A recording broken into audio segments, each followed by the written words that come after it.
اہل بیت اطہار علیہ السلام کی عظمت پر درود بھیجے گا. محمد و آل محمد. صلی علی محمد آل محمد وعجل فرجہ. فاتحہ. بسم اللہ الرحمن الرحیم. الحمد للہ الرحمن الرحیم مالک یوم الدین. ایاک نعبد وإیاک نستعین. اهدنا الصراط المستقیم صراط الذین أنعمت علیہم غیر المغضوب علیہم ولا الضالین. وقت کے امام کے حضور ادائے احترام کے لیے ان کے ظہور کی تعجیل کی دعا کے لیے ایک بار پھر درود بھیجیں. محمد و آل محمد. اللہم صلی علی محمد آل محمد وعجل فرجہ. اعوذ باللہ من الشیطان الرجیم. بسم اللہ الرحمن الرحیم. الحمد للہ رب العالمین والصلاة والسلام علی سید الانبیاء والمرسلین حبیب الہ العالمین ابی القاسم محمد. اللہم صلی علی محمد وعلی آلہ الطیبین الطاہرین سیما بقیت اللہ فی الارضین. قال اللہ تعالی فی کتابہ الکریم. بسم اللہ الرحمن الرحیم. ام حسبت ان اصحاب الكهف والرقیم كانوا من آیاتنا عجبا. درود بھیجے گا. محمد و آل محمد. صلی علی محمد آل محمد وعجل فرجہ. خدا نے متعال کا انتہائی احسان ہے، انتہائی لطف و کرم. ہماری بے پناہ بے شمار لغزشوں خطاؤں کے باوجود خدا نے متعال نے یہ توفیقات نصیب کی ہیں. ہم قرآن کے نام پر، نبی کے نام پر، ان کی اولاد طیبہ و طاہرہ کے نام پر جمع ہو رہے ہیں، سید الشہداء کی اعزاء میں شرکت کر رہے ہیں. اللہ کی دی ہوئی بہت بڑی نعمت ہے جو ہم جانتے ہیں کہ ہماری غلطیوں کے باوجود خدا متعال نے ہمیں سرفراز کیا. اللہ کی دی ہوئی اس نعمت کا شکر بجا لانے کے لیے، اپنی غلطیوں کوتاہیوں کے خاتمے کے لیے، گناہوں کی مغفرت، بالاخص مرحومین کے گناہوں کی مغفرت، اور انشاءاللہ ظہور امام میں تعجیل کے لیے درود بھیجیں. محمد و آل محمد. اللہ صلی علی محمد آل محمد وعجل فرجہ. جب بھی ہم کسی دین کے بارے میں بات کرتے ہیں، دین مبین اسلام، حتیٰ دوسرے دین، تو اس میں کچھ حقیقتوں کو خود بخود قبول کیا ہوا ہوتا ہے، یعنی دین ہوتا ہی اسی وقت ہے. تو مثال کے طور پر اگر کوئی شخص یہ کہے کہ میں دین کے اوپر عمل کرنا چاہتا ہوں، نعوذ باللہ تعالی خدا کو نہیں مانتا، تو پھر کیسے دین پہ عمل ہوگا؟ عجیب بات ہے یہ کہ میں ایک دفعہ پاکستان سے باہر تھا، امریکہ میں تھا. وہاں پر ایک پروگرام تھا جس میں تینوں ادیان کے لوگ آئے ہوئے تھے، اسلام، عیسائیت، یہودیت.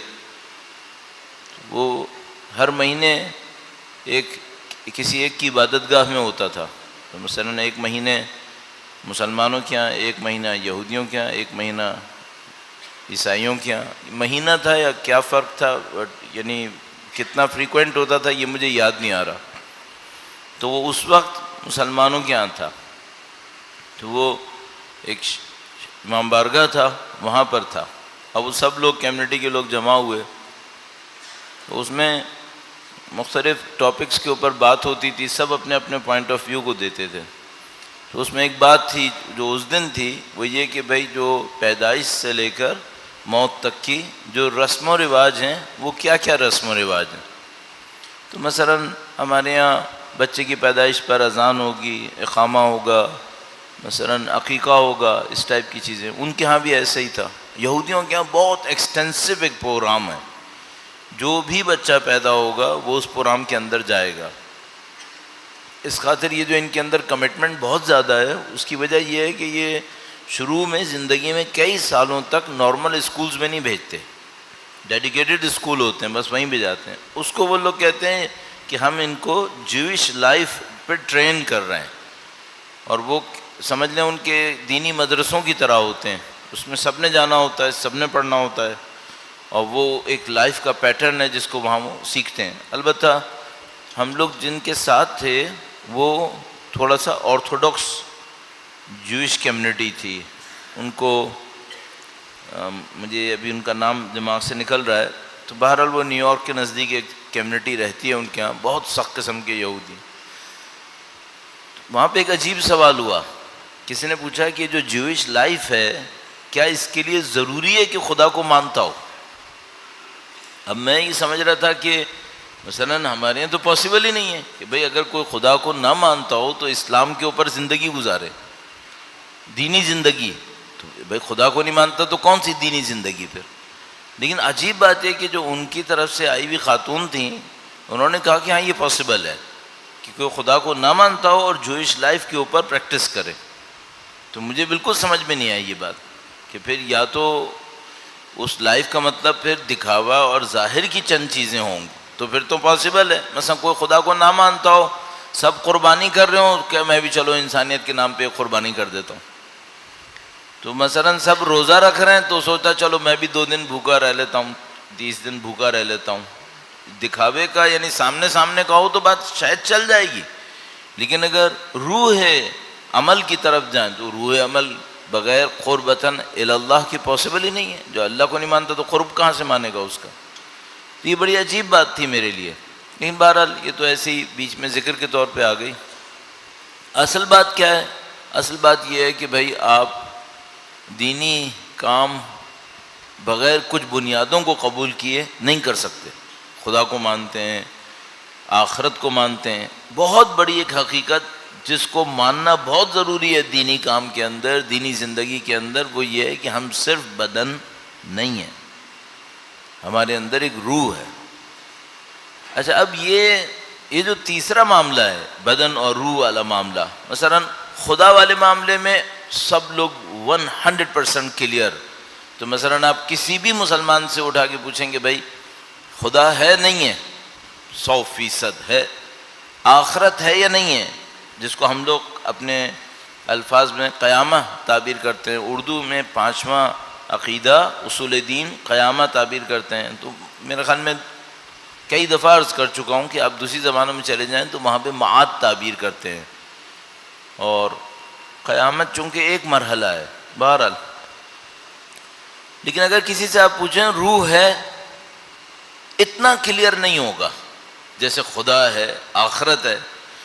کہے گا تو صحیح کہ ہاں روح ہے، چونکہ روح پہ ایمان لاتے ہیں، فرشتوں پہ ایمان لاتے ہیں، یہ ہے ساری باتیں. تو مثال کے طور پر آپ اس سے کہیں تم نے کبھی خدا سے بات کی، تو وہ کہے گا شاید ہاں میں خدا کو پکارتا ہوں.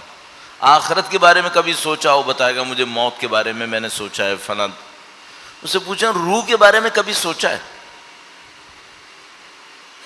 میرا خیال ہے، ذاتی خیال، 70-80% نے روح کے بارے میں کبھی نہیں سوچا ہوگا، سوائے اس وقت جب کسی چیز سے ڈر لگا ہوگا، کہ مثلا اکیلا بیٹھا ہوگا اور اس کو کہیں کسی نے کہہ دیا اور روح آنے والی ہے تو ڈر کے مارے سوچنا شروع کر دیا ہو، ورنہ تو نہیں سوچتا کوئی. یہ جو مشکل ہے یہ تربیت میں سب سے بڑی رکاوٹ ہے، کیونکہ جو اسلام کا نظام تربیت ہے اس میں ایک وہ سامنے کی باتیں ہیں کہ بھئی آپ بچے کو بتائیں جھوٹ نہ بولے، یہ نہ کرے وہ نہ کرے، وہ سامنے میں بھی بہت گہرائی ہے، لیکن جو اصل اور اساس ہے وہ یہ ہے کہ آپ کی روح ہے. آپ کا بدن ختم ہو جائے گا یا انشاءاللہ وہ بھی ختم نہیں ہوگا، بہرحال آپ بدن کے بلبوتے آگے نہیں جائیں گے. تو کسی کا بدن بہت فٹ ہو تو وہ قیامت میں دور تک جائے گا، ایسا نہیں ہونے والا. اس کا کوئی تعلق بدن سے نہیں ہے. البتہ بدن بھی مومن کا باقی رہے گا، لیکن بدن کے بلبوتے پہ، بدن کے معیار پہ آگے جنت مل جائے گی جس کا بدن اچھا ہوگا. نہیں، ایسی کوئی چیز نہیں. بدن کی اس معاملے میں کوئی حیثیت نہیں.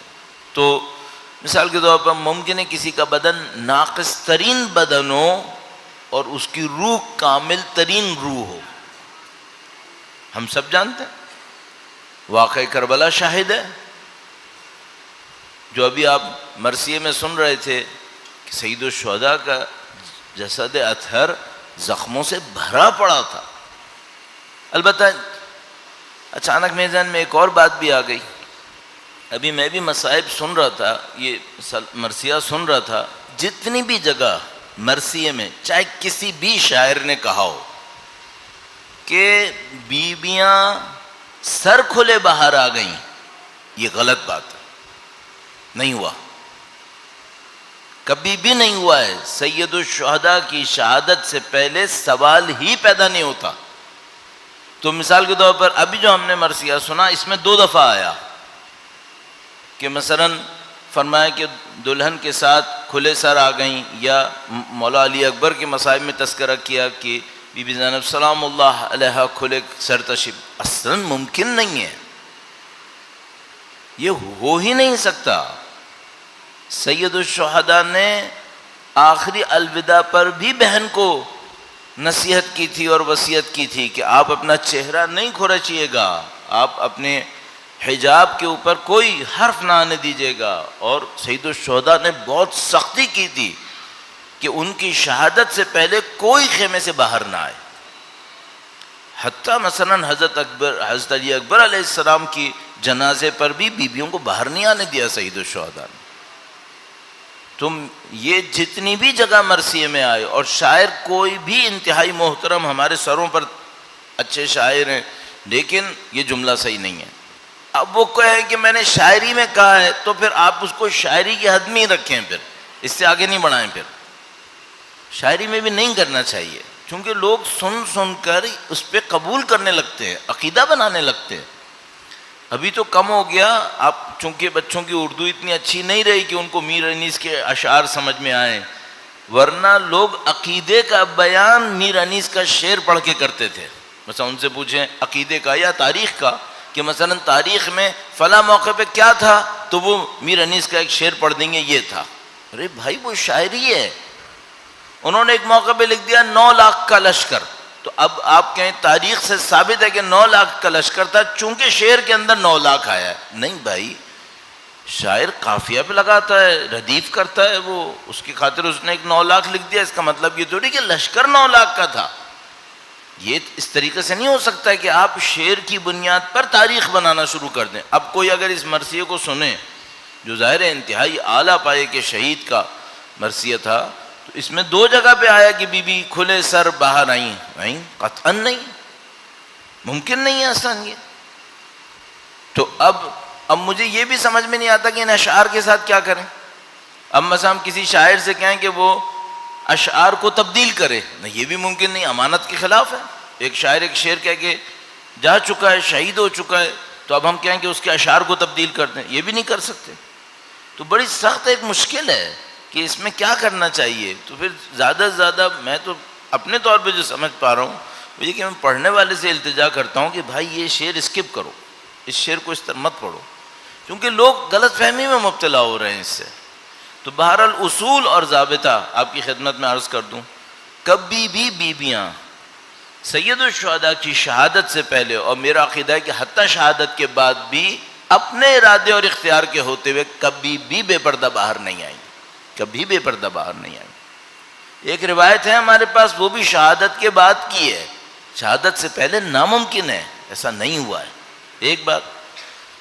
دوسرا یہ کہ شاعر اپنے جملات میں بہت کچھ کہہ دیتا ہے، میں نے بتایا وہ قافیہ لگاتا ہے، شعر کو بناتا ہے، مثلا سراسیما و لاچار، یہ امامت کی شان میں نہیں ہے۔ سراسیما کا مطلب کیا ہوتا ہے؟ سراسیما کا مطلب ہوتا ہے خوف زدہ۔ تصور ہے کہ امام خوف زدہ ہوں گے؟ کبھی سنا آپ نے سید الشہداء خوف زدہ ہوئے تھے؟ سید الشہداء کا کوئی ادنا مجاہد خوف زدہ نہیں ہوا، امام کہاں سے خوف زدہ ہو گئے؟ لاچار، لاچار کا مطلب کیا ہے؟ جو بے بس ہو گیا، جس کے پاس کوئی راستہ نہیں ہے۔ کیسی باتیں! یہ جو سید الشہداء نے شہادت اختیار کی، یہ اختیار کی ہے، بے بسی نہیں تھی۔ انہوں نے ظلم کا مقابلہ کیا، کھل کر آئے کہ میں مقابلہ کرنے آ رہا ہوں۔ 10 راستے اور ہو سکتے تھے نعوذ باللہ تعالی، لیکن ان کی شان میں نہیں تھے۔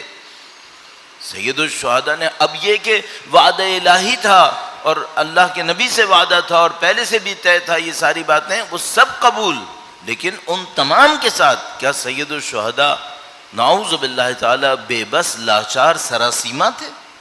نہیں۔ تو شعر میں آتا ہے یہ، ہاں آتا ہے۔ آپ شعر کو شعر کے حد میں رکھیں، اس سے زیادہ آگے نہیں بڑھائیں۔ اچھا مجھے پتا ہے کہ زیادہ تر تو لوگ شعر کو سن کے اب سمجھ ہی نہیں پاتے بیچارے کہ بولا کیا۔ یہ تو ہمیں چونکہ تھوڑی بہت فارسی اردو آتی ہے تو ہم تھوڑا سا گہرائی میں جا کے سوچتے ہیں کہ بھائی یہ سراسیما لفظ صحیح نہیں آیا، لاچار لفظ صحیح نہیں آیا، بے بس لفظ یہاں صحیح نہیں آیا۔ پبلک تو میں آپ کو نہ بولوں تو آپ کو پتہ ہی نہیں چلے گا کہ کیا کہا۔ اصلا کیا آپ نے نوٹ کیا کہ 2 دفعہ آیا کہ بیویاں کھلے سر آئی تھیں؟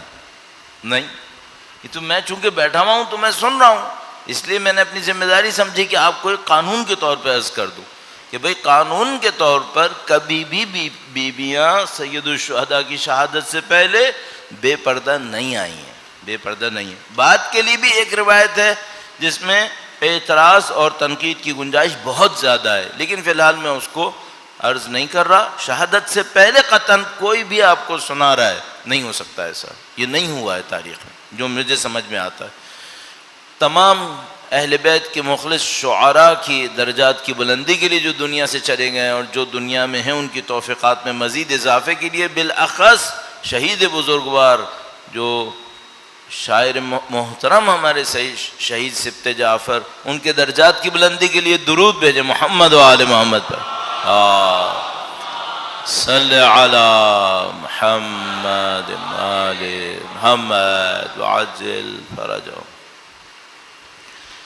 بات ہماری یہاں پر تھی کہ جب بھی ہم تربیت کی بات کرتے ہیں، اخلاق کی بات کرتے ہیں، تو جو اصلی تربیت اور اخلاق ہوگی وہ روح سے باہر نہیں نکل سکتی، وہ روح کے اوپر کنسنٹریٹڈ ہوتی ہے۔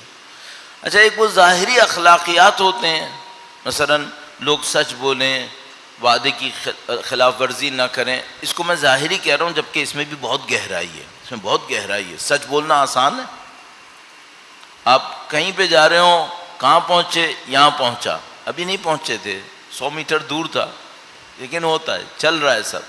آپ نہ کریں ایسے، آپ کی معنویت پہ اچھا اثر نہیں پڑے گا۔ حقیقت کے خلاف جو بولیں گے آپ کے لیے میرے لیے اچھا نہیں ہے، برا اثر پڑے گا۔ خدا نے ہماری روح کو سچائی کے لیے خلق کیا ہے، اس نے ہماری روح کو برائی کے لیے اور جھوٹ کے لیے خلق نہیں کیا۔ غلط بیانی بھی کرنا صحیح نہیں ہے، احتیاط کرنی چاہیے۔ یہ جو روح کا معاملہ یہ بہت سنگین ہے۔ اچھا اب روح کا معاملے میں سنگینی کیا ہے، گہرائی کیا ہے یہاں پہ؟ میں نے عرض کیا، تیسری دفعہ یہ بات کہہ رہا ہوں، ایک اخلاق ہے یہ کہ ہم بولتے ہیں یہ کرو یہ کرو یہ کرو، اور روح تک بات نہیں لے کے جاتے۔ سچ بولو، روح تک بات نہیں لے کے جا رہے کہ اگر جھوٹ بولیں گے تو روح پہ کیا اثر پڑے گا۔ لیکن میں کہہ رہا ہوں آپ جب تربیت کی بات کریں گے تو روح پہ لانا پڑے گا، لانا پڑے گا۔ کیوں لانا پڑے گا؟ آگے کیا ہونے والا ہے؟ جو کچھ بھی اب ظاہر میں تو نظر نہیں آ رہا ہے، یہاں پہ میں اپنی روح کے ساتھ یہاں بیٹھا ہوں، آپ اپنی ارواح کے ساتھ ہیں، ظاہر میں تو کچھ نظر نہیں آ رہا، لیکن ہم سب کو بتائے کہ مرنے کے بعد جو نظر آئے گا وہ صرف روح ہے، پھر بدن نظر نہیں آئے گا۔ وہ کیا ہونے والا ہے، اس کو میں مختصر عرض کرتا ہوں، بہت مختصر. اور اس کو دیکھتے ہوئے ہم یہ جو اخلاقی تربیت پہ کام کرنے والے افراد ہیں، ان کی مینٹیلٹی کو سمجھنے کی کوشش کرتے ہیں، یہ کیا کرنا چاہ رہے ہیں. تھوڑا بہت درود بھیجے گا محمد و آل محمد پر. صلی علی محمد آل محمد وعجل فرجہ. جو ہماری روح ہے اس کو خدا متعال نے اپنی روح سے تعبیر کیا ہے. وَإِذَا نَفَخْتُ فِيهِ مِن رُوحِي، جہاں تک مجھے یاد ہے خدا متعال نے فرمایا جب میں اپنی روح میں سے اس میں پھونکوں، تو خدا نے اس کو گویا اپنی روح سے تعبیر کیا ہے. اس میں کوئی عظمت ہے کہ جب خدا متعال فرماتا ہے کہ میں نے اس کو یہ روح دی، فرماتا ہے فَتَبَارَكَ اللَّهُ أَحْسَنُ الْخَالِقِينَ. خدا اپنی خلقت کے اوپر خود فخر فرماتا ہے. یہ کوئی بات ہے یہاں پہ. میرے ساتھ ایک بہت بڑی مشکل یہ ہے، میں نے اتنا عرصہ کلاسوں میں پڑھایا ہے کہ اگر کہیں 500 بندوں میں 3 بندے بات کر رہے ہوتے ہیں نا، مجھے نظر آ جاتا. اب نظر آ جاتا ہے تو پھر دماغ سے نہیں نکلتا. اب ہمارے 2-3 جوان بچے باتیں کر رہے ہیں، میں ان سے درخواست کروں گا نہ کریں. آپ کو میں دیکھ رہا ہوں، آپ پنکھے کے پیچھے ہیں لیکن چھپے ہوئے نہیں ہیں. درود بھیجیں محمد و آل محمد پر. صلی علی محمد آل محمد وعجل فرج. ہم جو ٹیچرز ہوتے ہیں یا تھے جو کچھ بھی، تو ہمیں اس بات کی ٹریننگ ہو جاتی تھی کہ اگر دونوں بچوں نے اپنی آنکھوں کے سامنے کتاب رکھی ہوئی ہے اور یوں سر جھکا کے ایک پچ کرتے ہیں تو وہ پچ ہمیں سمجھ میں آ جائے کہ اس نے کر لیا ہے. ایک آدھ دفعہ چھوڑ دیتے تھے، پھر تیسری چوتھی دفعہ میں کہہ دیتے دیکھو بیٹا اب بس کافی ہے، یہ 2-3 دفعہ برداشت کر لیا، اب اس سے زیادہ برداشت نہیں ہوگا. تب میں سوچتا ہوں کہ بھائی آپ وقت نکال کے یہاں تک آ گئے ہیں، سید الشہداء کی عزا ہے، یہاں پر بھی اگر اپنی باتوں میں لگنا ہے تو باہر بیٹھو. یہاں آنے کا فائدہ کیا ہوا؟ کم از کم یہاں آؤ تو سن تو لو. وقت تو لگا ہی لیا نا، اب تو پھر سنو، فائدہ اٹھانے کی کوشش کرو. اور اگر ایسی کوئی چیز یہاں پہ کہی جا رہی ہے جو تمہارے فائدے کی نہیں ہے تو جاؤ کہیں اور جاؤ جہاں پہ فائدے کی بات ہو.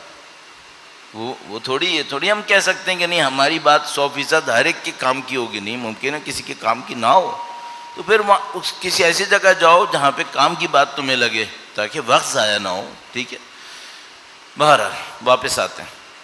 تو یہ جو علماء ہیں عرفاء ہیں، یہ کہتے ہیں بھائی آپ کے اندر ایک روح ہے، اس کا جسم کے ساتھ ایک کنیکشن ہے. یہ دنیا اور میں اور آپ جو اس دنیا میں ہیں، یہاں ہمارے پاس جھمیلے بہت ہیں. انوالومنٹس، اٹیچمنٹس، سوچنا اس میں پھنس گیا اس میں پھنس گیا، یہ چیزیں بہت ہیں.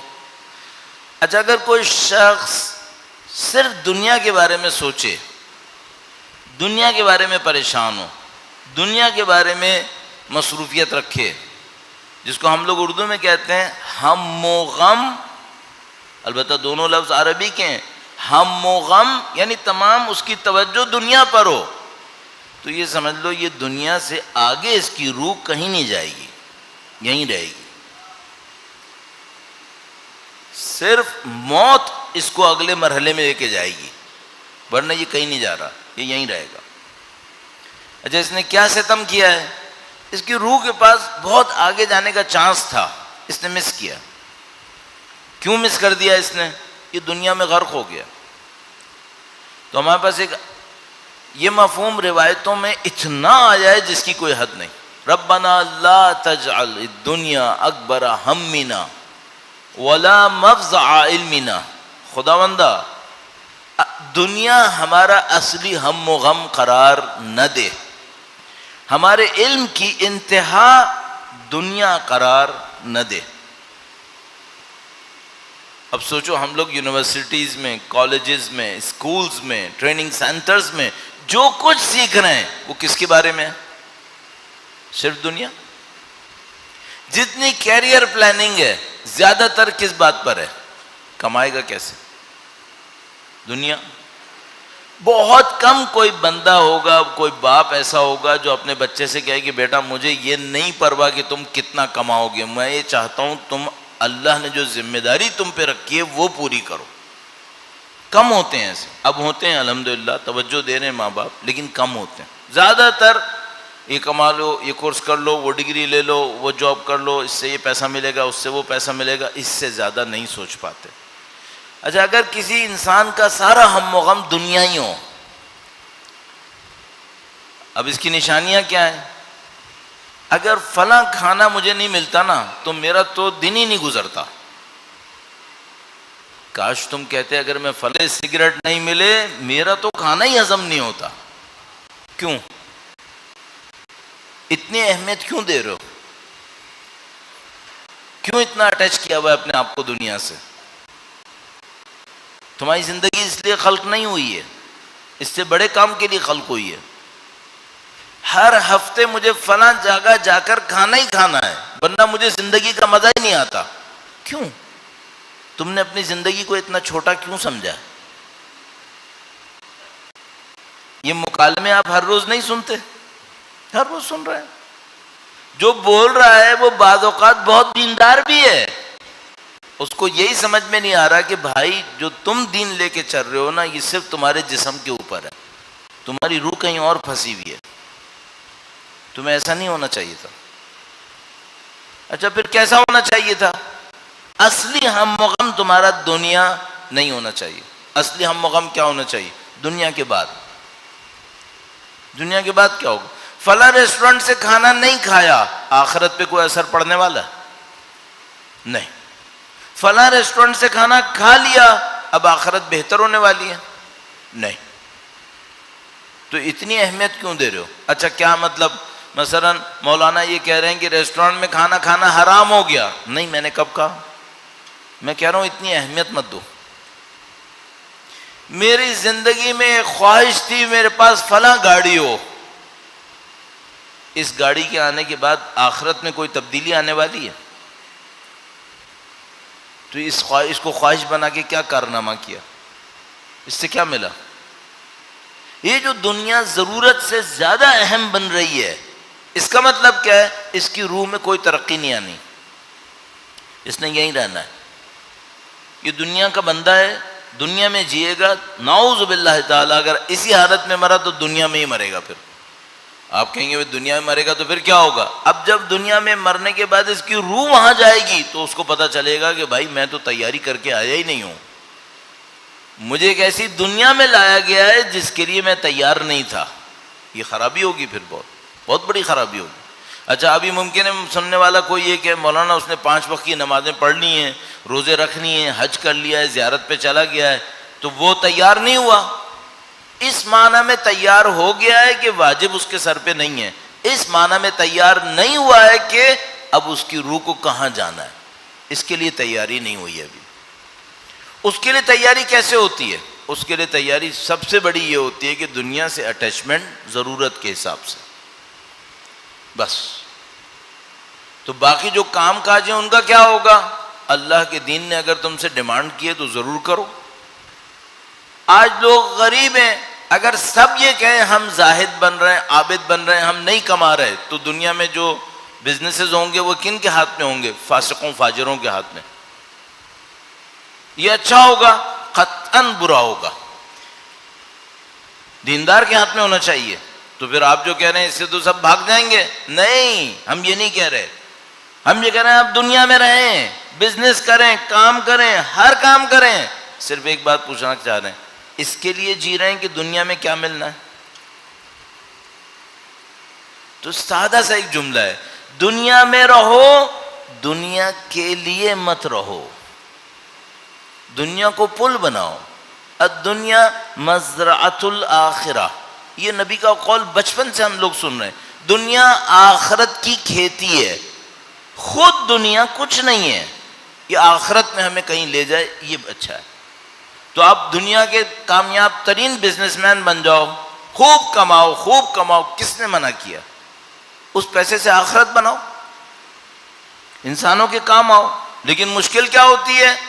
ابھی انسان نے کمانا شروع کیا نہیں ہوتا اور اس کے خرچے آسمان پہ چلے جاتے ہیں، تو پہلے وہ اپنی کمائی کا 1% اللہ کی راہ میں دیتا تھا، اب وہ 0.5% دیتا ہے، اور چونکہ نمبر بڑا ہو گیا تو کہتے ہیں مولانا دیکھیں میں تو اللہ کی راہ میں ٹھیک ٹھاک کر رہا ہوں، تو خود کو دھوکہ دے رہے ہو، پہلے 1% تھا 0.5 ہے، یہ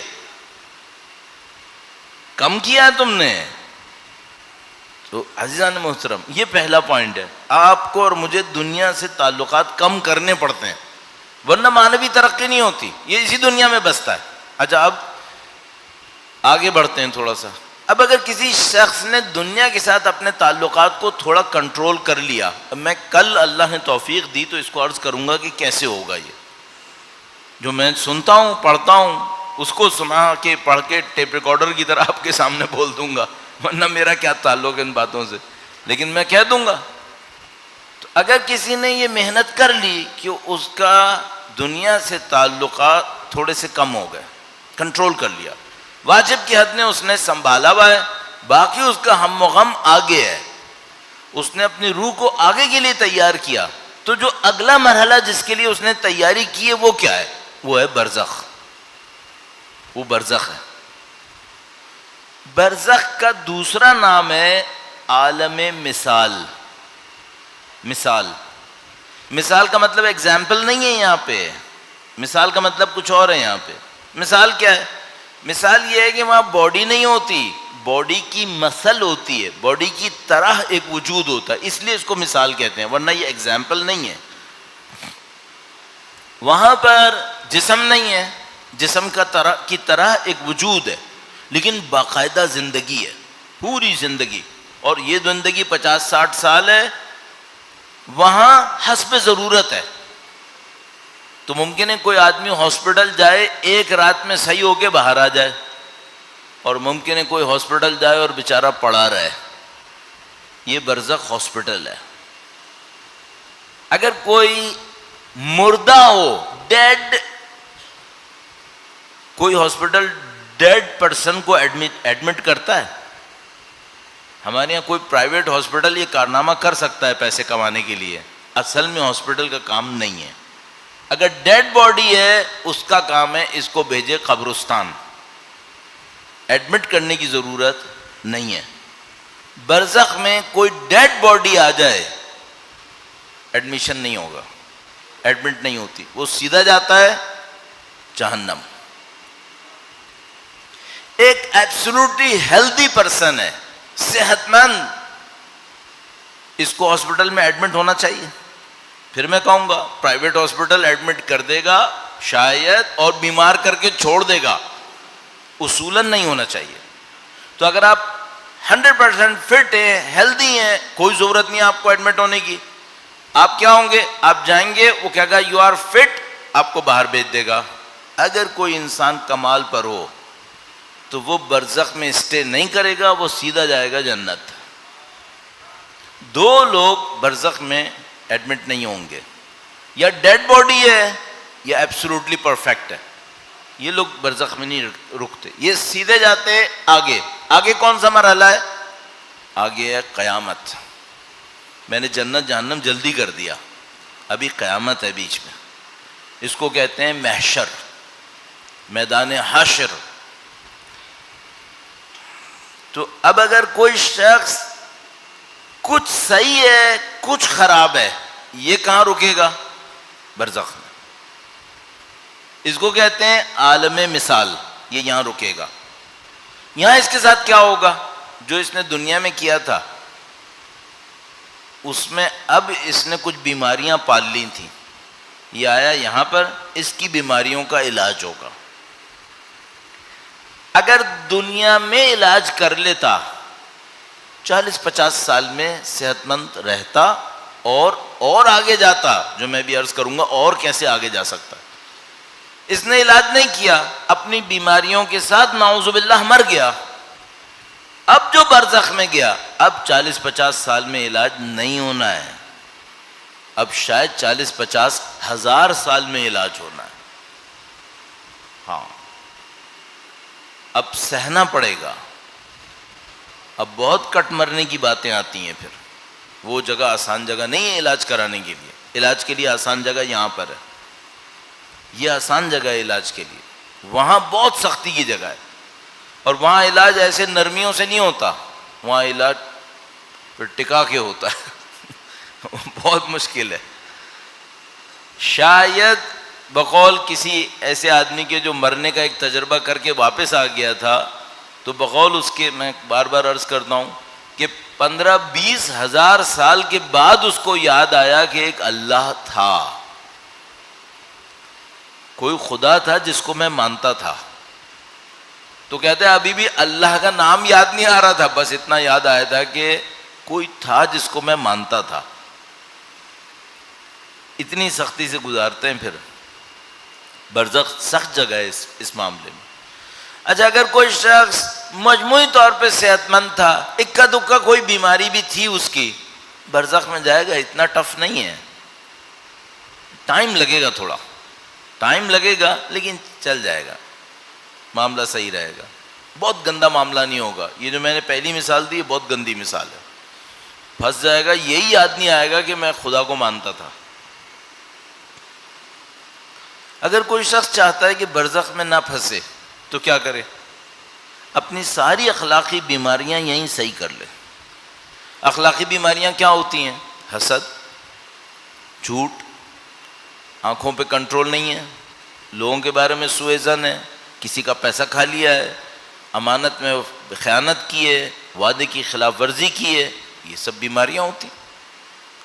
اگر کوئی نہیں چاہتا برزخ میں لمبی مدت پھنسا رہے، کوڑ کوڑ کے، جل جل کے، کٹ کٹ کے علاج ہو، یہیں پہ کر لو۔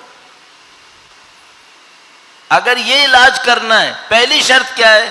دنیا سے اٹیچمنٹ کم کرو۔ اگر دنیا سے اٹیچمنٹ کم نہیں ہوا، یہ علاج نہیں ہو پائیں گے۔ یہ دنیا کی مصیبت ہے، یہ گھسیٹتی ہے، اور جس کو دنیا گھسیٹتی ہے وہ آدمی اندھا ہوتا ہے۔ یہ دنیا کی کوالٹی ہے۔ اب بولو برائی ہے، برائی ہے۔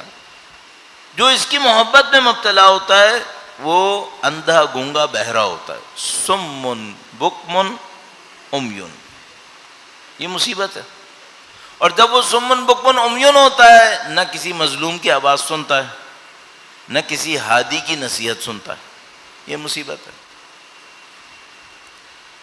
تو اگر کسی کو علاج کرنا ہے، برزخ کا انتظار نہیں کرنا چاہ رہا ہے، یہیں پہ کرنا ہے، اٹیچمنٹ کم کرو، دنیا سے تھوڑا سا پیچھے آؤ۔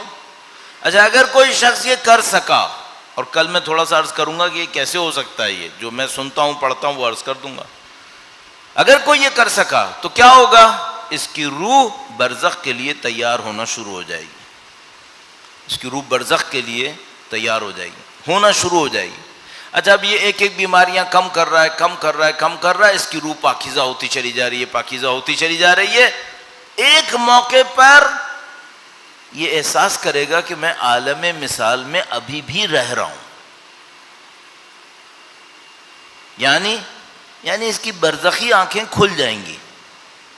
جس عالم مثال میں لوگ مرنے کے بعد جائیں گے، یہ ابھی سے اس میں چلا جائے گا۔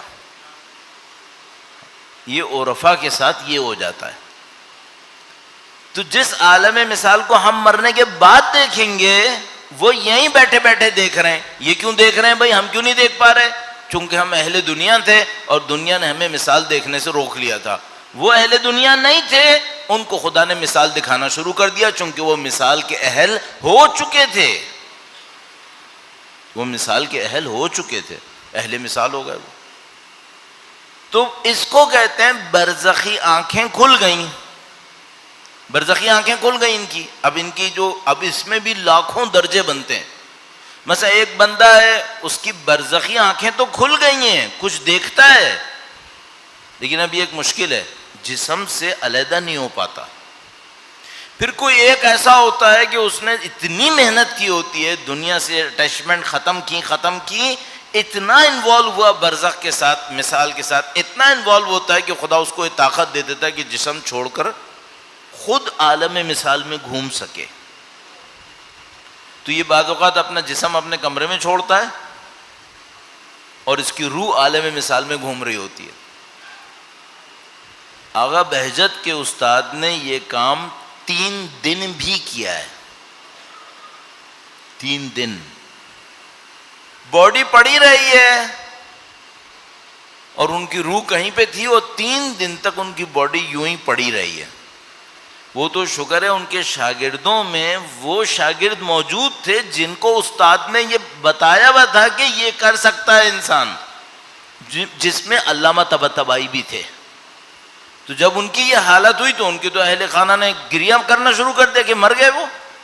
تو یہ دونوں آئے، علامہ طباطبائی اور ایک اور شاگرد، انہوں نے نزدیک جا کے دیکھا، انہوں نے کہا نہیں یہ مرے نہیں ہیں، یہ تو استاد نے ہمیں بتایا تھا یہ حالت آتی ہے انسان کے اوپر۔ اب ممکن ہے کہ یہ دونوں اس حالت میں جا چکے تھے، لیکن اتنے لمبے نہیں گئے ہوں گے، 10 منٹ 15 منٹ 20 منٹ۔ تو انہوں نے دیکھتے ہی سمجھ لیا کہ نہیں یہ معاملہ موت کا نہیں ہے، یہ ٹیمپرری موت ہے۔ قرآن کریم نے خواب کو کہا ہے نا کہ یہ بھی ایک مجازی موت ہوتی ہے۔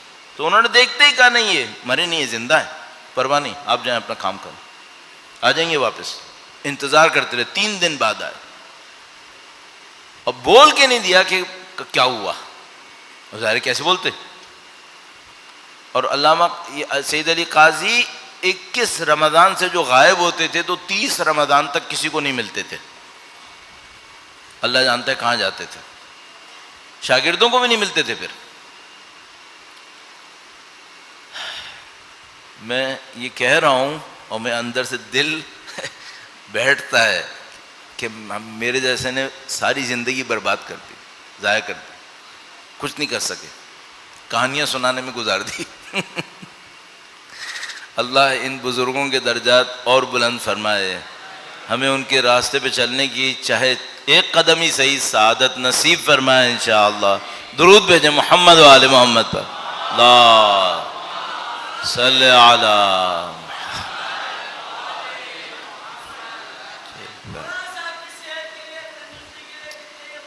اپنی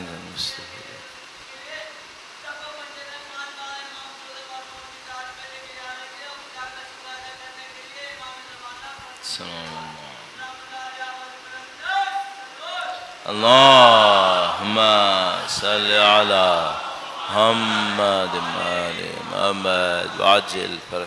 اب یہ وہ بندے ہیں جنہوں نے اپنے نفس کے اوپر محنت کی، دنیا کی اٹیچمنٹ سے آگے ہو گئے، بالکل چھوڑ دیا۔ اور یہ جو آپ نے سنا، کیا یہ آسان ہے؟ 30 سال 40 سال انسان بعض اوقات محنت کرتا ہے، ایک قدم آگے نہیں بڑھتا، چونکہ محنت صحیح نہیں کی۔ یہ بڑے خوش نصیب لوگوں کی باتیں ہیں۔ سید علی قادری جیسے لوگ صدیوں میں 1-2 آتے ہیں، یہ ایسا نہیں ہر روز پیدا ہو رہے ہیں ایسے لوگ، یہ صدیوں میں 1-2 آتے ہیں۔ تو یہ ایک کیٹیگری ہو گئی، انہوں نے اپنے نفس میں محنت کی، خدا نے ان کو عالم مثال برزخ میں مرنے سے پہلے نصیب کر دیا، انہوں نے دیکھنا شروع کر دیا۔ اچھا اب میں ایک عجیب بات بتاؤں آپ کو، ہم سے ایک نسل پہلے آغا بہجت کی نسل تک عالم مثال میں جانا بہت آسان تھا۔ جب میں ان کی کلمات پہ غور کرتا ہوں نا، ان کی باتوں پہ، تو مجھے لگ رہا ہے عالم مثال میں جانا یوں لگتا ہے جیسے ان لوگوں کے لیے مونگ پھلی تھا، یہ تو کھٹ سے چلے ہی جائیں گے، اتنا تو کر ہی لیں گے۔ آیت اللہ مصباح یزدی اپنی فلسفے کی کتاب میں عالم مثال کو بیان کر رہے تھے، تو اس میں آخر میں جا کے ایک لائن لکھی، کہنے کہ کسی نے تھوڑی سی بھی اگر اخلاق میں محنت کی ہو تو اس کو پتہ ہے کہ عالم مثال میں کیا ہو رہا ہے۔ اتنا آسان تھا ان لوگوں کے لیے، عالم مثال میں جانا ان کے لیے مسئلہ نہیں تھا، بہت محنت کرتے تھے یہ لوگ، ہم لوگ کی طرف پھنسے ہوئے تھوڑی تھے، کام کرتے تھے۔ اگر کوئی شخص اس سے بھی آگے چلا جائے، یہ لوگ عالم مثال میں جانے کو کہتے تھے، یہ کوئی خاص کام نہیں ہوا، یہ کوئی خاص کام نہیں ہے۔ ایک بہت بڑے علم اخلاق کے استاد تھے جو امام خمینی کے بھی استاد تھے، آیت اللہ مرزا جواد ملکی تبریزی، ایک اور جواد ملکی تبریزی تھے جو ابھی ریسنٹلی کچھ عرصے پہلے فوت ہوئے، وہ نہیں بہت پہلے فوت ہو گئے۔ ان کی قبر بی بی کے حرم کے سامنے جو قبرستان ہے جس کی چاروں طرف دکانیں، اس کے اندر ہے۔ تو ان کا ایک شاگرد تھا، وہ شاگرد تربیت کرتا تھا، ان کا ایک شاگرد تھا، وہ شاگردوں کی تربیت کرتا تھا۔ تو جو شاگرد تھا اس نے اپنے شاگرد کو تیار کر لیا عالم مثال میں اپنے بدن سے نکلنے کے لیے. اس مرحلے کو کہتے ہیں تجرد. تجرد یعنی بدن کو کوئٹ کر دینا, نکل کے باہر چلا جانا. اب مرزا جواد ملکی تبریزی کا شاگرد ہے, وہ اتنا خود استاد ہے کہ اس نے اپنے شاگرد تیار کیا ہے کہ جو تجرد کے عالم میں داخل ہونے والا ہے, باڈی کو چھوڑ کے نکلنے والا ہے, اور پرماننٹ نہیں نکلتے, ظاہر واپس آ جاتے ہیں. تو انہوں نے کہا کہ میں نے سوچا کہ یہ کام میں اپنے شاگرد کا استاد کے سامنے کرواؤں تو اس کا ایک اور مزہ ہے. تو وہ شاگرد اپنے استاد کے پاس گئے, مرزا جواد ملکی تبریزی کے پاس, اور ان سے کہا کہ میں نے ایک شاگرد تربیت کیا ہے جو اب تجرد میں جانا چاہتا ہے, تو میں چاہ رہا تھا کہ آپ کی خدمت میں ہو کر یہ کام انجام پائے. کہنے کہ ہاں ٹھیک ہے, اس کو بلاؤ. اب یہ مرحلہ بہت سخت ہے, یہ انسان پہلی دفعہ اپنی باڈی کو چھوڑ کر نکلنے والا ہے, ایک پہاڑ کے برابر بوجھ آتا ہے مثلا ان لوگوں کے بیان کے مطابق. تو وہ لے کے گئے ان کے سامنے, کہنے کہ ہاں بیٹا آپ تیار ہیں آپ؟ تو شاگرد بہت ایکسائٹڈ, جو نیچے والا شاگرد کہ اب میں کیا ہونے والا. کہنے کہ جی میں تیار ہوں. کہنے کہ یہ بیٹا یہ کوئی اتنا بڑا مسئلہ نہیں ہے. یوں اشارہ کیا, اس کی باڈی یوں علیحدہ ہو گئی. وہ دیکھ کے ہکا بکا رہ گیا. کہنے کہ میں سمجھ رہا تھا پتہ نہیں کتنے کچھ ہونے والا ہے ابھی, اتنی آسانی سے. تو وہ جو بیچ والے استاد تھے انہوں نے کہا بیٹا ان کے لیے اتنا آسان ہے, سب کے لیے نہیں ہے اتنا آسان. یہ استاد ہیں, یہ تمہارے لیے اتنی آسانی سے انہوں نے کروا دیا, میں بھی نہیں کروا سکتا تھا اتنی آسانی سے. یہ سوچا عالم مثال ان لوگوں کے لیے کیسا ہے, پینٹس. تجرد کر رہے ہیں کھڑے کھڑے. اس کو میں اور آپ اپنی زبان میں کہتے ہیں تیولرز, کیونکہ جب اس کی روح باڈی کو چھوڑ کے نکل جاتی ہے, اب وہ مشہد جائے, اصفہان جائے, کراچی جائے, پاکستان جائے, اس کا مسئلہ نہیں ہے پھر کوئی. اس دوران میں یہ موو کریں گے, اس کو کہتے ہیں تیولرز. آغا بہجت سے کسی نے پوچھا آپ کے پاس تیولرز ہے؟ کبھی نہیں مانتے, ان کے استاد نہیں مانتے تھے کبھی. تو آغا بہجت نے اب یہ بھی نہیں کہہ سکتے کہ نہیں, کہ جھوٹ بن جائے گا. تو کہنے کہ ہمارے زمانے میں تو نجف میں جو پرچون کی دکان چلاتے تھے ان کے پاس بھی ہوتا تھا. ہاں بھی نہیں کہا, نہ بھی نہیں کہا, اور ایک بات ہمیں سمجھا دی, وہ یہ کہ بیٹا تم لوگ کہیں اور پھنس گئے ہو, ہمارے زمانے میں بہت آسان تھا. یہ میں آپ کی خدمت میں عرض کر رہا ہوں, ہم لوگ بہت بری طرح دنیا میں پھنسے ہوئے ہیں, اس لیے ہم لوگوں کے لیے اتنا مشکل ہو گئی ہے. بس اگر کوئی شخص دنیا سے تھوڑا نکلے وہ عالم مثال میں جائے گا, دیکھے گا سب کچھ. عالم مثال میں تھوڑا محنت کرے, باڈی کو چھوڑ کے ادھر ہو جائے گا, تجرد کرے گا 10 منٹ 15 منٹ آدھا گھنٹہ, ممکن ہے 3 دن. اگلا اسٹیج بھی ہے کوئی؟ ہاں, اگلا اسٹیج کیا ہے؟ کوئی اتنا اپنی روح پہ محنت کرے کہ عالم مثال میں جو کچھ ہونا تھا نفس کی بہتری کے لیے وہ یہیں بیٹھے بیٹھے کر لے. اب یہ کہاں جائے گا؟ اب عالم مثال کے بعد جو اگلا مرحلہ ہے وہ ہے محشر. اس کو کہتے ہیں عالم عقل. عالم عقل. عالم عقل میں کیا ہوتا ہے؟ مثال تو یہ تھی, اب آپ خود جان لو. عالم یعنی تیولرز مثال کی کہانی ہے, تجرد مثال کی کہانی ہے. عالم عقل میں کیا ہوتا ہے؟ عالم عقل میں انسان عجیب طریقے سے چیزوں پہ حکومت کرتا ہے. اچھا, کوئی شخص ان کرامات کی خاطر عبادت کرے تو وہ ترقی کرے گا؟ نہیں, شرک ہے. یہ لوگ اسے شرک کہتے ہیں کہ خدا کے لیے نہیں کرتا, کرامات کے لیے کرتا ہے, شرک کہتے ہیں. اگر کوئی عالم عقل تک پہنچتا ہے تو وہاں ہوتا کیا ہوگا؟ مثلا یہ پہنچتے کیسے ہیں؟ تو یہ کہتے ہیں کہ ہم عالم عقل پہ اس وقت پہنچتے ہیں جب ہم یہ سب بھلا دیتے ہیں کہ ہم کچھ ہیں. توحید کا کوئی بہت اعلیٰ مرحلہ ہے, اس کو عالم عقل کہتے ہیں. قصہ مختصر کروں, کیا اس کے بعد بھی کوئی جا سکتا ہے؟ ہاں. اس کے بعد کیا ہے؟ اس کے بعد ہے عالم نور. وہاں خدا کے سوا کچھ نہیں ہے. یہ کوئی توحید کا پہاڑ ہے. سید علی قاضی اس پہاڑ کی حد میں ہیں. آیت اللہ بہجت کے استاد، یعنی مثال گیا، عقل بھی گیا، نور میں داخل. یہ ان لوگوں کی کلمات میں موجود ہے. امام خمینی نے جو کچھ ان کے بارے میں کہا ہے وہ اس ٹائپ کا ہے. یہ میں نے بلا وجہ میں آپ کو اتنی لمبی کہانی کیوں سنائی؟ یہ اس لیے سنائی کہ میں آپ کی خدمت میں عرض کروں کہ ہم لوگ، میرے جیسے لوگ کتنے احمق ہیں کہ یہاں پھنسے ہوئے ہیں،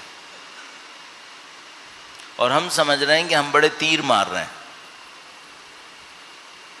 ایک دو نمازیں کیا پڑھ لیتے ہیں، ایک دو آیتیں کیا پڑھ لیتے ہیں، ہم سمجھتے ہیں ہم عابد ہو گئے، زاہد ہو گئے، ہم نے بہت کمال کر لیا. وہ داستان اتنی لمبی ہے اور جانے کا راستہ اتنا لمبا ہے. کرنے والے کر بھی رہے ہیں، لیکن ہماری مشکل یہ ہے کہ ہم زندگی کے 2 + 2 4 میں لگے ہوئے، بلکہ اپنے 2 + 2 4 بھی نہیں کرتے، اس کے 4 کم کر لوں. پھر ترقی کہاں ہوتی ہے؟ بغض، حسد، کینہ، اس کے ساتھ ترقی ہو سکتی ہے؟ نہیں، اس کے ساتھ ترقی، اس میں کوئی عالم مثال میں بھی نہیں داخل ہوتا، پھر دنیا میں ہی گھسا رہتا ہے. پھر ایک حد کیا آتی ہے، دنیا میں بھی عبادات نہیں کر پاتا، پھر نمازوں سے بھی جاتا ہے، قرآن سے بھی جاتا ہے، دعاؤں سے بھی جاتا ہے. کیونکہ دنیا تو آپ کو پتہ ہے، دنیا گھسیٹتی ہے پھر شمر بناتی ہے.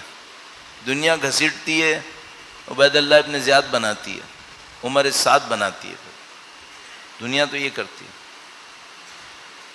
پروردگار کا احسان ہے، اس نے ہمیں قرآن و اہل بیت کا وسیلہ نصیب کیا. خداوند متعال کا احسان ہے، اس نے ہمیں سید الشہداء کی محبت نصیب کی ہے.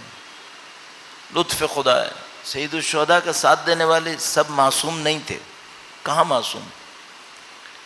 سب نبی کے خاندان کے بھی نہیں تھے،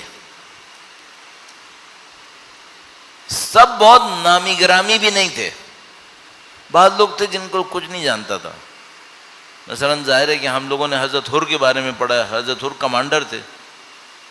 حضرت زہیر بن قین بجلی کے بارے میں پڑھا ہے، بہت مشہور انسان تھے، گرچہ دوسرے کیمپ میں تھے لیکن مشہور تھے. بعض لوگ ایسے نہیں تھے، بعض لوگ بہت سادہ تھے. یہ لوگ کیسے سید الشہداء کے ساتھ آ گئے؟ نہ خاندان، نہ حسب، نہ نسب، نہ جاہ، نہ مقام، نہ کوئی پوسٹ، پھر بھی اتنے آگے. ان میں ایک کمال تھا، یہ لوگ مخلص تھے. ان کے پاس کچھ نہیں تھا ظاہری طور پر، لیکن دل میں نورانیت تھی. بہت نورانی لوگ تھے. سید الشہداء کے مخلص تھے. اپنی زندگی کا ہدف بنائے بیٹھے تھے کہ ہم نے امام کے لیے جان دینی ہے. انہوں نے یہ ہدف کیسے بنا لیا تھا؟ ان لوگوں نے اپنے بچپن سے سنا تھا کہ رسول کا نواسہ شہید ہوگا. بچپن سے سنا تھا. حضرت حبیب ابن مظاہر کی طرح آپ کو اور ہم سب کو یاد ہے، معلوم ہے کہ سید الشہداء کی ولادت پر اللہ کے نبی نے ان پر گریہ کیا تھا. 3 شعبان کی جو زیارت ہے اس میں دیکھیں آپ، اس طرح کا آپ کو جملہ ملے گا: سلام ہو اس پر جس کی ولادت سے پہلے اس کی شہادت پہ گریہ ہوا ہے. یہ مشہور تھا. حتیٰ عبداللہ بن عمر جیسا آ کے سید الشہداء سے کہتا ہے، میں نے سنا ہے کہ نبی نے فرمایا میری ذریت میں سے کوئی شہید ہوگا. تو سید الشہداء نے کہا کہ تم نے تو سنا ہے، اور کیا میں نے نہیں سنا ہوگا؟ کیا مجھے نہیں پتا؟ سب کو پتا تھا کہ کچھ ہونا ہے، سید الشہداء نے شہید ہونا ہے. تو جو لوگ مقام حاصل کرنا چاہتے تھے وہ سید الشہداء کے ساتھ تھے کہ کبھی تو موقع ملے گا کہ ہم جان دیں گے، کبھی تو موقع ملے گا. اور ان میں ایک ایسا شخص بھی ہے جس کو کوئی نہیں جانتا. کوئی نہیں جانتا. کیوں نہیں جانتا؟ وہ غلام ہے، سیاہ فام ہے. اس کا کوئی نام ہی نہیں ہے، کوئی منصب ہی نہیں ہے، کوئی مقام ہی نہیں ہے. لیکن اس کے دل میں امام حسین کی محبت جاگی ہوئی ہے. شب و روز امام حسین کی خدمت کرتے ہیں, ہمیشہ خدمت پہ مامور. ایک موقع آیا جب کربلا میں حضرت مسلم بن عقیل کی شہادت کی خبر آئی. راستے میں سید الشہداء نے سب کو جمع کیا. کچھ لوگوں کو سامان اٹھانے کے لیے قلی کے طور پہ کرائے پہ لیا ہوا تھا. ان سب کو جمع کیا اور ان سے کہا کہ ہمارا تمہارا معاہدہ ختم, چونکہ ہم پہلے کہیں اور جا رہے تھے, اب کہیں اور جا رہے ہیں, تم لوگ اپنے پیسے لو, اپنے گھر جاؤ. پھر جب اور سختی بڑھی, کربلا میں محاصرہ ہوا, تو سید الشہداء نے اپنے سارے غلاموں کو بلایا اور سارے غلاموں سے کہا کہ ہم غلاموں کو سختی کے زمانے میں آزاد کر دیتے ہیں, تم سب آزاد ہو, جاؤ, جس نے جہاں جانا ہے چلا جائے. حضرت جون کو سید الشہداء نے کہا کہ جون تم بچپن سے ہمارے ساتھ ہو, مثلا اتنے وقت سے ساتھ ہو, اب تم آزاد ہو, جاؤ. حضرت جون نے کہا کہ مولا میں نہیں جانا چاہتا, میں آپ کے ساتھ دینا چاہتا ہوں. سید الشہداء نے کہا جون تم غلام تھے, اب تم آزاد ہو گئے ہو, جاؤ تم اتنا پیسہ لے لو, جا کے اپنی زندگی گزارو. جون نے اصرار کیا نہیں مولا مجھے آپ کا ساتھ دینا ہے. امام نے فرمایا کیوں یہ کر رہے ہو؟ تو اس نے تڑپ کر کہا کہ مولا میں تو ساری زندگی انتظار اسی بات کا کر رہا تھا, میں تو حقیر آدمی ہوں, نہ میرے پہ کوئی نام ہے نہ میری کوئی شناخت ہے, میں تو ساری زندگی جانتا تھا آپ فاطمہ کے بیٹے ہیں, آپ علی کے بیٹے, آپ رسول کے نواسے, مجھے مت بھیجیں, مجھے اپنے ساتھ رہنے دیں. جب اس نے گڑ گڑا کر مانگا تو سید الشہداء کریم انسان, وہ کیسے نہیں بھیج, انہوں نے قبول کر لیا کہ ساتھ رہو. عاشور کا دن آیا, اب جون کی ہمت نہیں ہے کہ وہ سید الشہداء سے آ کر کہے کہ آپ کے لیے علی اکبر قربان ہو رہے ہیں, حبیب قربان ہو رہے ہیں, میں بھی قربان ہو جاؤں. آپ دیکھ رہے ہیں کتنا عجیب مرحلہ ہوگا کہ جون دیکھ رہے ہیں اتنے بڑے بڑے نام جا رہے ہیں, میری تو کوئی حیثیت نہیں ہے, لیکن سید الشہداء کے پاس آئے, کہا مولا مجھے بھی اجازت دے, میں بھی اپنا خون بہا لوں آپ کے لیے. سید الشہداء جانتے تھے جون کتنے مخلص ہیں. جون کو کہا تم جاؤ, تو جون جب جانے لگے تو اپنی ذرا اتار کے پھینک دی, اور جب میدان میں آئے تو لوگوں سے نہیں کہا میں کون ہوں میں کون ہوں, صرف ایک جملہ فرمایا, کہا اب تم حسین کے غلاموں کی جنگ دیکھو. حسین کا غلام آیا, اب تم حسین کے غلاموں کی جنگ دیکھو. جی کڑا کے حملہ کیا, دشمنوں کو تہہ تیغ کیا. عزیزو بس ایک عجیب لمحہ آیا, جب جون زمین پر گرے تو گویا کچھ نہیں کہا, میری مدد کو آؤ, کچھ نہیں کہا. سید الشہداء کھڑے ہوئے, کہا میں جون کے پاس خود جاؤں گا. اصحاب نے گویا یہ اشارہ کیا کہ مولا غلام ہے, ہم اٹھا کر لاتے ہیں. امام نے فرمایا نہیں, جون میرا بندہ ہے, میں جاؤں گا اس کو لانے کے لیے. سید الشہداء خود جون کے سرانے پہنچے, جون کے سر کو زمین سے بلند کیا, اپنے زانوں کے اوپر رکھا. عزیزو کتنی خوش قسمت موت ہے. چہرے پہ سے گویا خاک اور خون کو صاف کیا تاکہ جون یہ منظر دیکھ سکے. جون نے ہلکا سا آنکھیں کھول کر دیکھا کہ میرا سر مولا کی قدم. خوش ہو گئے, خوش ہو گئے. سید الشہداء نے گویا ہاتھ اٹھائے اور خدا سے دعا کی, اے خدایا جون نے ہمارے لیے قربانی دی ہے, تو اس کے جسم میں خوشبو ڈال دے خدا. تو ہمارے پاس روایت موجود ہے کہ جب مولا چوتھے امام معجزے سے تشریف لائے اور بنی اسد کے ساتھ مل کر لاشوں کو دفنایا, تو بنی اسد نے پوچھا کہ سرکار اس لاشے میں سے ایسی عجیب خوشبو آ رہی ہے, یہ کس کا لاشا ہے؟ فرمایا یہ ہمارے غلام جون کا لاشا ہے, اس کی خوشبو میرے والد کی دعا کا نتیجہ. پروردگار تجھے واسطہ نبی اولاد نبی کا, تجھے واسطہ اہل بیت اطہار کی راہ میں قربان ہونے والوں کا اس قلیل کو اپنی بارگاہ میں قبول فرما. ان جیسے مجاہدوں کی قربانیوں کا واسطہ سید و سردار مولا اور آقا امام آخر الزماں کے ظہور میں تعجیل فرما. ہمیں ان کی نصرت کی سعادت اس راہ میں شہادت نصیب فرما. ماتم حسین.